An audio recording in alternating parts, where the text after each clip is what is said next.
The Full Spectrum Podcast, presented by Champions and Legends. Champions and Legends produces hemp-derived CBD sports supplements for athletic preparation, performance, and recovery. This is the Full Spectrum Podcast with Big Data and Maverick, available wherever you get your podcasts. Big Data, welcome back. Another week went by. Crazy week. How are you, my friend? Doing well. Was a great week of sports. Excited to talk about it. You know what? I'm just happy you didn't show up at my house in the middle of the night and me being sans clothes once again. So I'm happy that we're doing this kind of live, unlive. But hey, bottom line, mi casa es su casa. If you ever do want to, I don't want to scare you off. Me being naked and you showing up at my door, it's no big deal, bro. I'm cool. I'm fine with it. Well, it's scary for the fans. I'll tell you that right now. Fair enough. Respect. Listen, I wanted to, when you do your Champions and Legends promo, you know me. I'm always looking and seeing who is that next guy that I think can live up to that high expectation of the Champions and Legends CBD oil that's out there. And the first guy that came to my mind this week, Thor Bjornsson. Who's that? Oh, it's the Mountain, the guy from Games of Thrones, one of the world's strongest men in the world. The guy's from Iceland. But he's got another and huge accomplishment that just happened this week, or actually maybe it was last week. He had a baby boy, so congratulations to Thor and his wife. And you know what, sir? You're going to be needing that CBD oil. As a father to a father, and you're a father, that oil is going to be mostly... There's a lot of recovery. Big rocks and stuff. A lot of recovery needed. Exactly. As you alluded to, big week in sports. Let's jump right into it because we got a lot to talk about this week. Let's start with let's get to the elephant in the room. Everyone wants to cut me down because of what I've been saying over the last couple of weeks. It's the big man from LA. Actually, real quick about LA. Is LA still standing? I just want to make sure. Did the riots get out of hand? I didn't see any reports on it. I think the city of LA is actually okay. I think we're good to go. Hollywood is back in business, and everyone's good. Beautiful. That's what you know what? Now I'm happy. With that being said, it's been 3 straight months.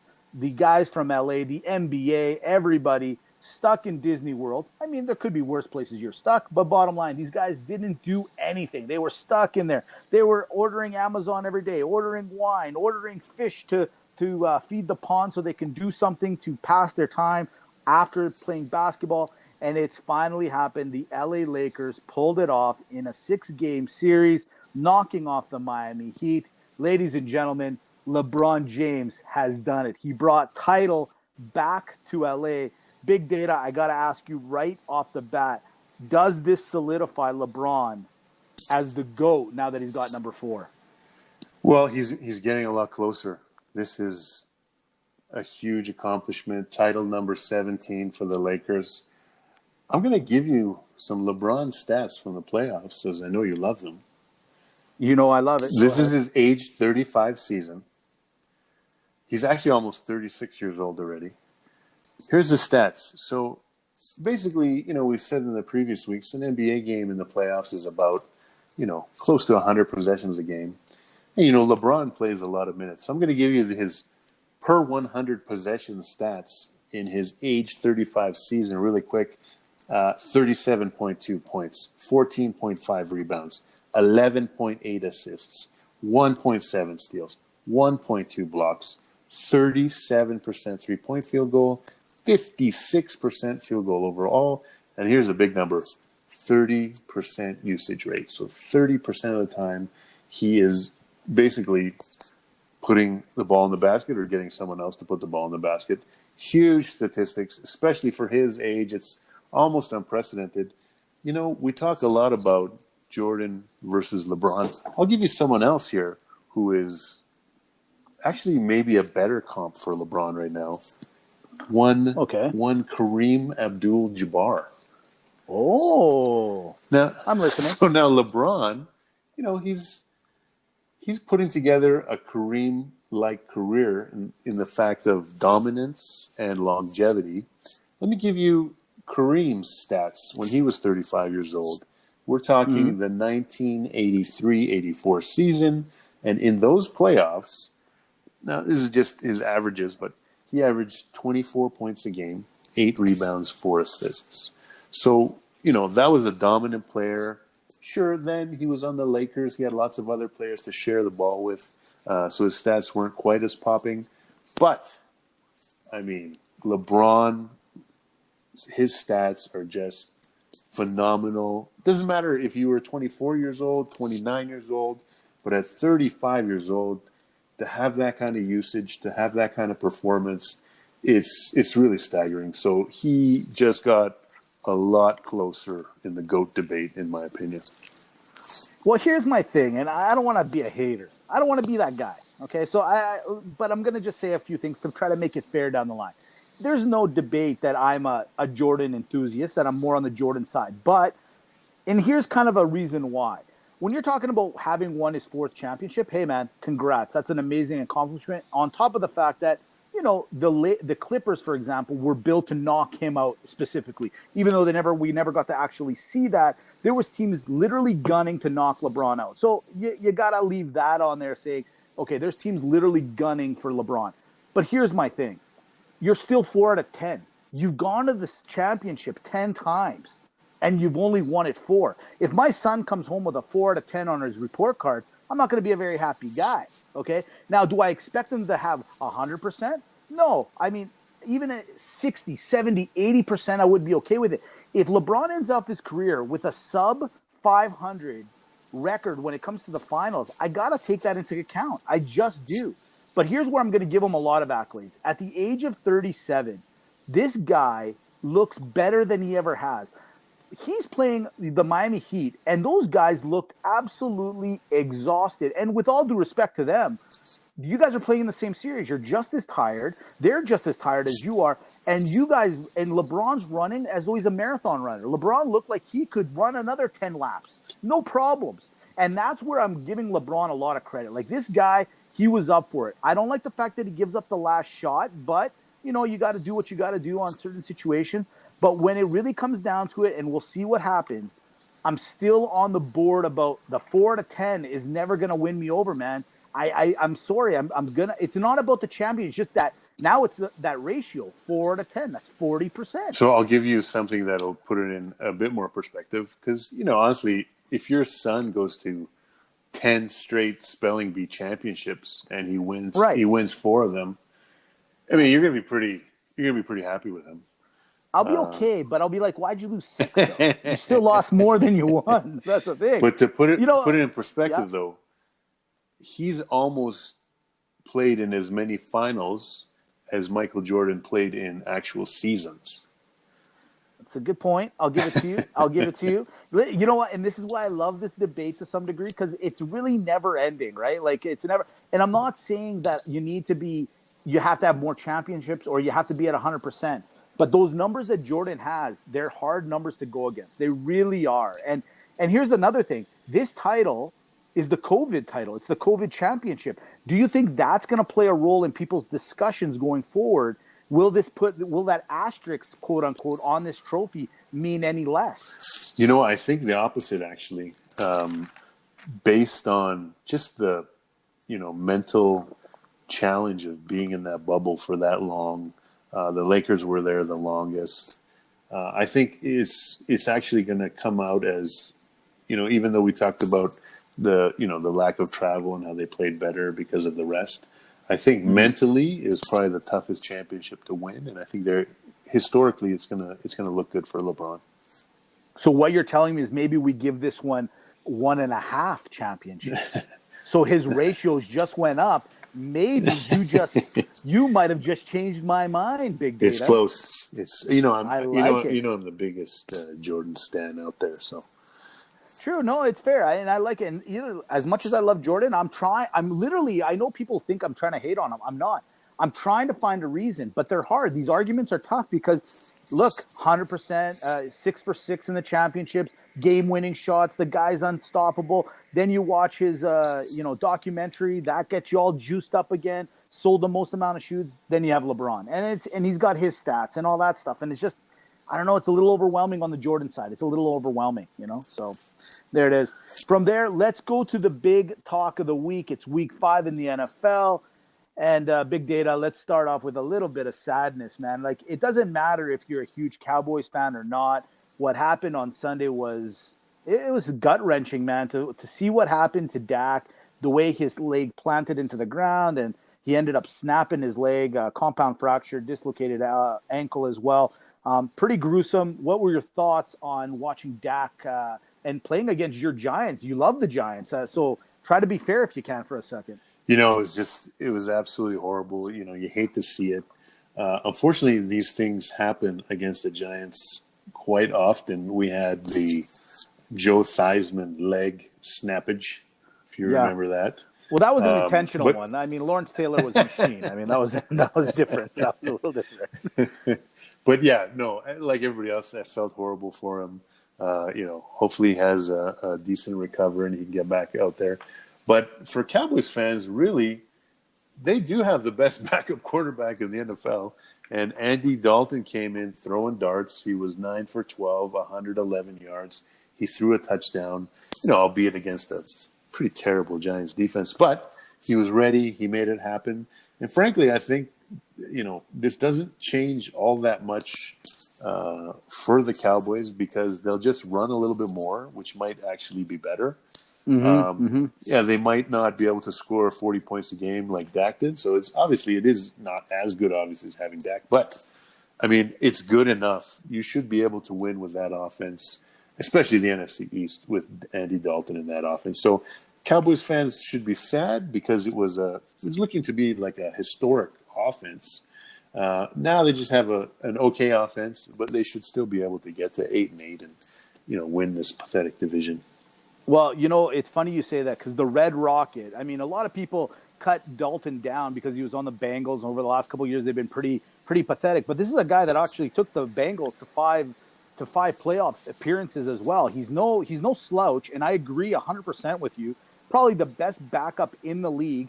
But here's where the jinx factor happened. When they picked him up, here's Dak Prescott has never missed a game since he started for the Dallas Cowboys. And all of a sudden you go and get this really reliable backup, and then he wouldn't sign the contract. And then this happens. Hey, look, I'm no conspiracy theorist, but at the same time, it was almost like written on the wall, as they say sometimes. Something was bound to happen. It's kind of sad, but I couldn't agree with you more.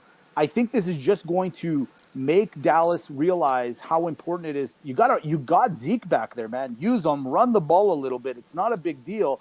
You have the offensive weapons to pass, but it's that defense at the end of the day. Even if Dak didn't get hurt, that defense is absolutely horrendous. It's absolutely horrendous. It's horrible. It's just an atrocity. It's an embarrassment. And frankly, for fantasy football, I love seeing it. Well, from Jerry Jones, this is where I'm going to stick up for Jerry and Jerry's world. This is why he didn't give Dak all that money. He needs that money to shore up that defense. He's showing you I can't give Dak the money, you guys. I just can't do it. Look how bad our defense is. I gotta give some money to the defense. That's it. Now here's the biggest thing. Outside of that, there was the big Sunday night game, Minnesota Vikings down in Seattle. The game it's drenched. It's raining in Seattle. Big surprise. And Russell, for everyone talking about how Russell's cooking is, he wasn't cooking very well until the fourth quarter. It's 4th and 1. All of a sudden, Seattle is up by, Minnesota is up by 5 points. There's about 2 and a bit minutes left in the game. It's 4th and 1 on the inside the 10-yard line. And Zimmerman looks at his analytics page. Do I go for it? And if I do go for it, this game's over if they get the first down. If they kick the field goal, they're up by 8, but they're giving Russell the ball back. He ended up going for it on 4th and 1. And the 12th man or no 12th man, it didn't matter. They stopped him, and then Russell went to work, and he made his finest meal. 2 4th and 10 conversions. The 4th and 10 on the very last play of the game was a dart to DK Metcalf. Seattle pulls off the upset again. Big Data, because you are an analytics specialist, did Zimmerman make the right call? So this call, the stats are pretty simple. All the coaches have them now. The art of being an NFL head coach is, do you look at the stats or do you go with your gut? So in my opinion, either way, if they had kicked the field goal, they would have had an 8-point lead. if they missed it, they would have had a whole field and a 5-point lead. Here's the deal. The way that Minnesota defense was playing at the end of the game, either way, Russ was going to score. I think Russ was going to cook. He was going to tie the game at 29, or he was going to win the game. So looking at Zimmerman in that situation with that decision to make, I thought to myself, hey, what have I been doing for the last few days? Oh, I've been watching a sports show. Mitch, Maverick, do you know what sports show that was? No, I have no idea. Cobra Kai. Oh, yeah, hot show right now. I've been watching Cobra Kai, and I thought to myself, you know what? Zimmerman's thinking about Cobra Kai. He's thinking about their motto. Cobra Kai's motto is strike first, strike hard. That's right. So that's right. I think it was, in the end, a sound decision. He had a chance to win the game with the first down. Mm-hmm. Now, good decisions don't always work out. Right. Obviously, they weren't able to make it happen, even though they had actually been running the ball very well during the game. So I got to say, you know what? Mike Zimmerman, you are the sensei. That was the correct decision. See, I'm so torn. I got to be honest with you, because I agree. I'm trying to picture myself on the sidelines, Big Data. And I say to myself, okay, I'm the coach, 4th and 1. It's raining out. We're in Seattle, no fans. That 12th man and the commentators mentioned it. They're like, if the fans were here, they probably would have kicked the field goal. But they went for it. And they were running the ball down their throat. Let's call it what it was. Even without Dalvin Cook in the second half, the other running back, Madison. Madison was taking the game into his own hands. And it's kind of like, again, I alluded to the Dak thing. It was like almost written. I swear to you, I was sitting with my wife and I go, for some reason, they're going to get stuffed. I don't know why. Is it the drama? Is it the ratings that the NFL just seems to be able to garner out of this? I don't know. But here's my thing. I actually would have kicked the field goal. And here's my complete reason why. You kick the field goal, which is never a guarantee anyways, but you kick the field goal. Let's assume he gets it. Now you're up by 8. Yes, you're giving Russ the ball back, but it is wet outside. And, okay, he scores a touchdown, but he also has to get the 2-point conversion just to tie the game. That's the only reason, truthfully, from a mathematical point of view, that I would have said, in this particular situation, let's just go with it. And the clock was really not in anyone's favor because they had that timeout to use. So I don't know. On the other side of it, it's like Zimmerman said, we don't come here to lose. We didn't come here to tie. We came to win. And you know what? They get that first down. This is not a discussion, right? Everyone would have said, what a great call.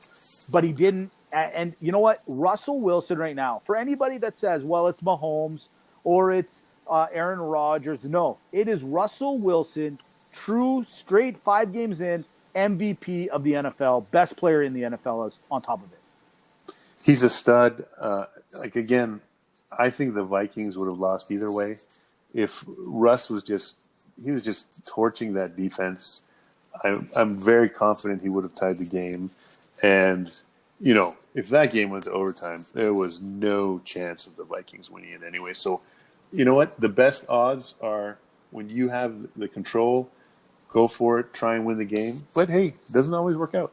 No, it doesn't. And that's why we love sports, and that's why we lose so much money gambling in sports.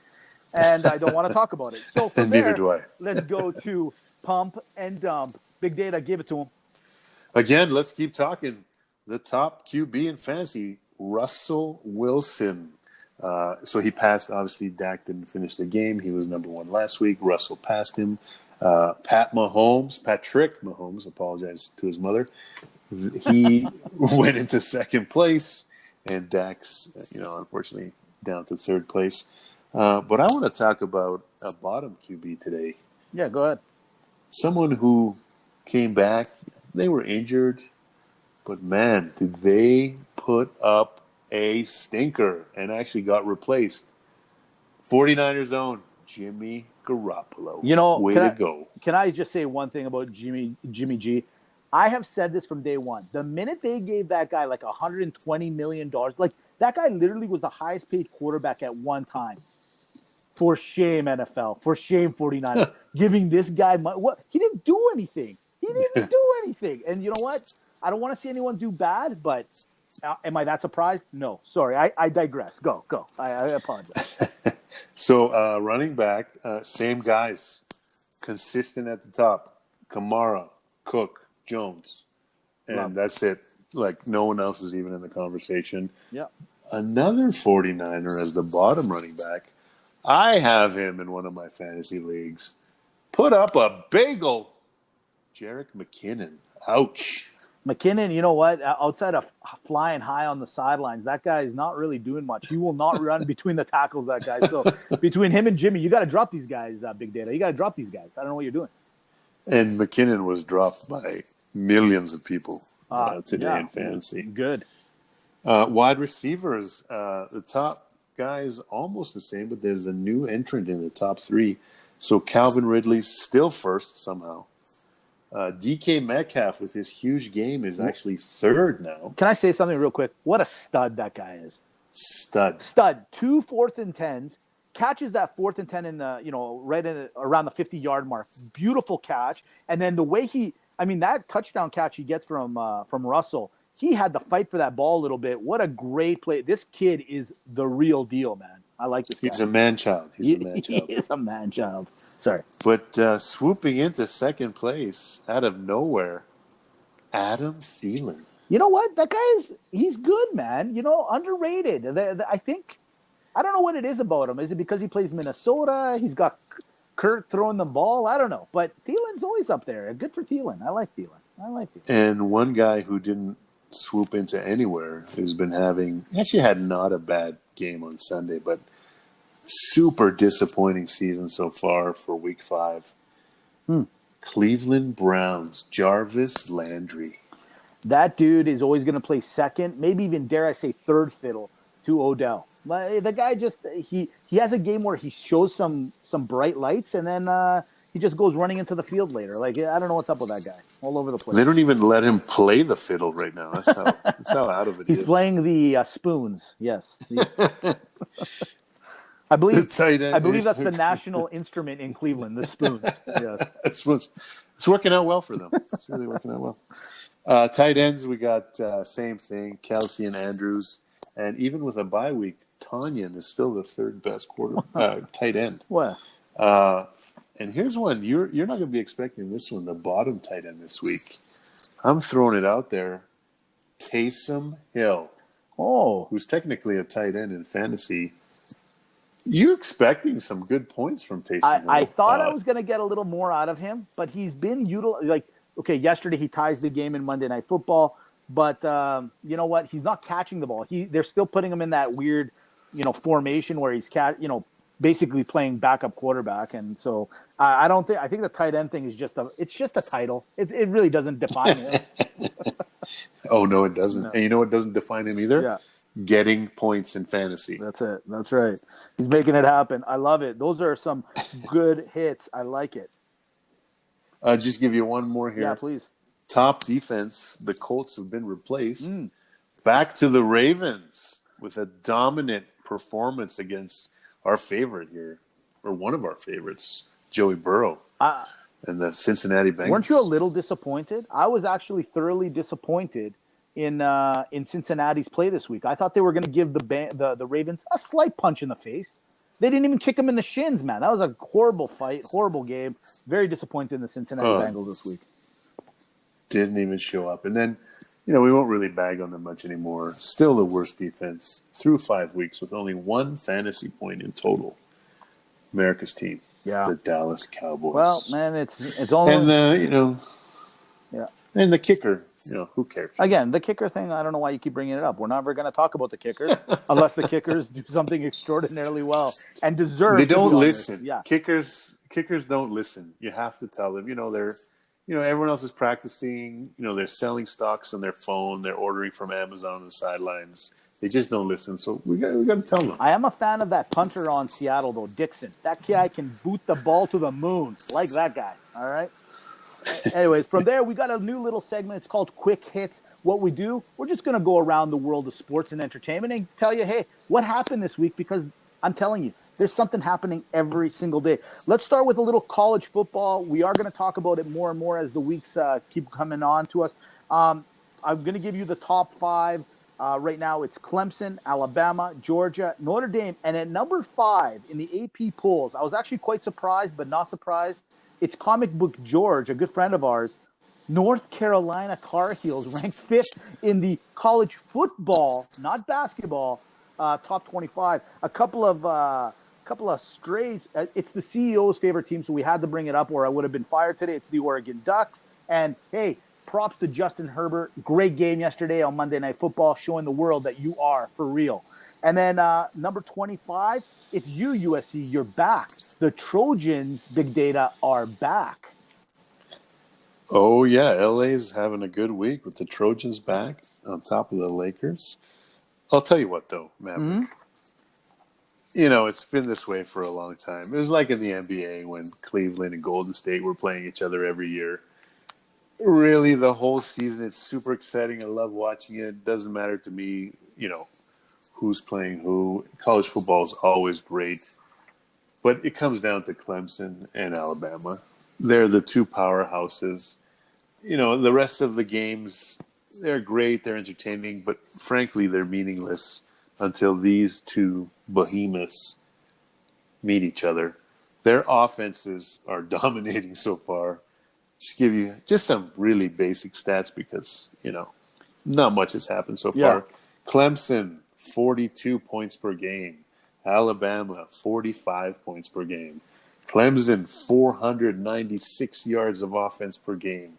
Alabama, 479 yards of offense per game. So they're just offensively, they're dominating.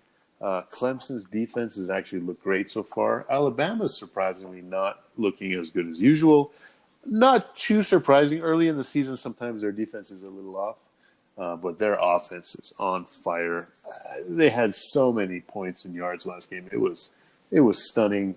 They really took it to Ole Miss to watch. Clemson played Miami, who's their top competition in the ACC, and they just dominated them.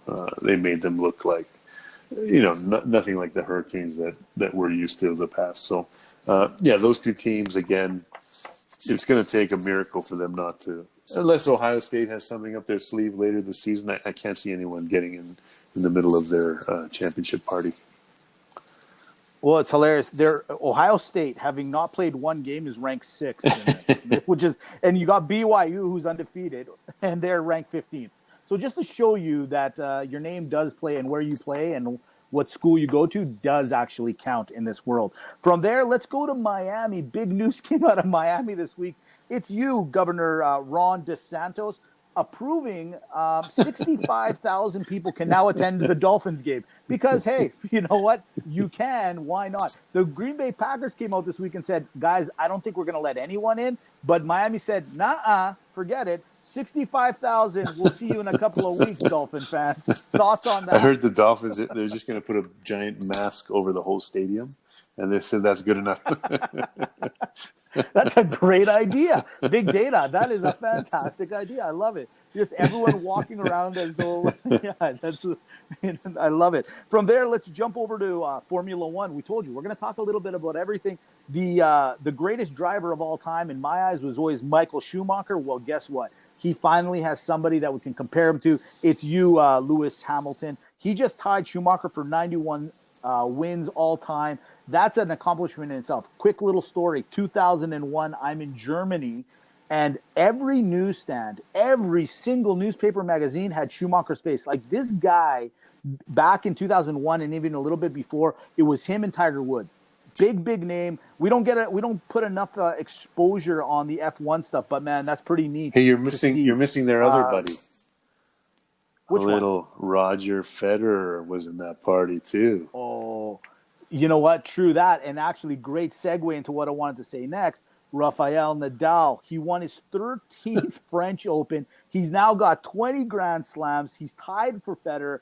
Buddy, between him, Djokovic, and Federer, these three guys, talk about a three-way. Like, this is crazy. These guys, one week you think he's the best. No, next week he's the best. And you know what? I can't wait to watch. I'm actually a pretty big tennis fan. I love watching these guys, and it's exciting. These guys are not letting the other guy outtake them. You know that awesome. Nadal, he should just have creme brulee every day because... Yeah, you know what? 13 straight in France? Like, dude, why don't you just move there? What's going on? What's going on? I think I saw his He's 99-2 in his career at the French Open. So if I'm him, why do you even leave? Like, tell everyone I'm only playing in one tournament and only. You need me, I'm over here. So for Done. the Finished. folks watching, the boys out there, Nadal's taking some compound V. That's all I'll say. I love it. From there, I really wanted to send out a quick little condolences to Eddie Van Halen and his family. The lead guitarist and one of the founding members of Van Halen passed on this year. There's really nothing else to say than those guys that rocked back in the 70s and the 80s, Big Data, that's the way you live your life. You live it hard, man. Live it hard and live it strong. If you're That's not the way I playing look at Van it. Halen in your stadium, you shouldn't have sports. If absolutely. Listen, you had one. You had something about Coach K you wanted to talk about. Well, you know, the Duke Blue Devils, they're, you know, kind of the villains of the college basketball world. And, Yes. you know, frankly, I just wanted to make fun of them. I didn't actually have anything to talk about. I just wanted to say, Duke, you didn't win last year. You're not going to win this year, and deal with it. You're first off, can I say something? I don't mind Duke. I kind of like Duke. I mean, they gave us Grant Hill. What else do you want from these guys? So the best thing that ever happened, I went to a college basketball game in Chapel Hill. I saw a little Gonzaga against this is where this is all coming against from. North Carolina. And we went to a bar after. It was called the Four Corners. Of course, even the bars are named after basketball plays there. And I was, you know, using the facilities, and I went up to the urinal, and they have this laminated picture of Coach K in the urinal. So every Carolina fan can piss on Coach K. That's not right. That's not right. They should absolutely get in there and change that. That's not right. He's a legend. He's a legend. I won't let that happen. The Tar Heels, they just love to hate him. Here's a last one for quick hits. It's Tana Mongo. I'm not sure if you're familiar with that. She is an Instagram influencer. I had to bring this up because the CEO said he wants a little bit more dirt. He wants the action. So here it is for you specifically, CEO. It's Tana Mongo. That's her name. She's like I said, Instagram influencer. And she is actually getting into a little bit of hot water. Why? Because she started this whole promo called Booty for Biden. What's that? If you can prove to Tana that you voted for Biden in the election, she will send you a nude pic. That has landed her in hot water. Why? Because she's actually now by the U.S. government saying they are saying that she's coercing votes. She's making people vote a way that maybe they didn't originally want just so they can get the pics.